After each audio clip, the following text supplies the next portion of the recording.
Okay, ating probationary officer training course student ng class 69.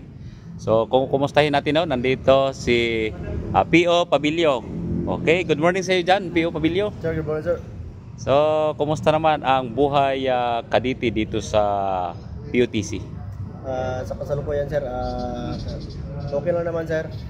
Marami kang matutunan tungkol sa from civilian to military life, sir. So, malaking tulong para sa mga kabataan, sir, na mag-undergo ng PUTC, sir, para mabago yung mga civilian life nila, sir.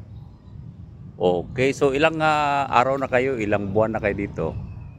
3 months, 3 months may sir, bali 19 days na lang po yung naiwan namin na mag-training dito, sir. So, malapit na pa talaga yung mag-graduate? Yes, sir, malapit na lang, sir. Okay, advance congratulations. Ano masasabi mo sa mga kasamahan mo doon na mga advance, no, na gusto pang sumali sa PUTC o may desire pa sila maging officer at future leaders ng Army?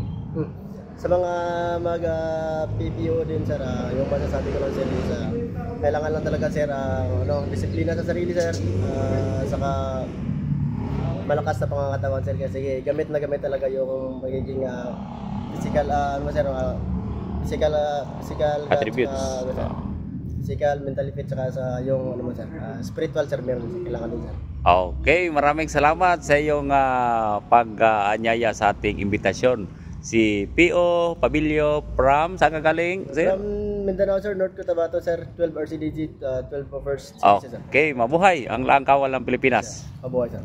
Okay, thank you.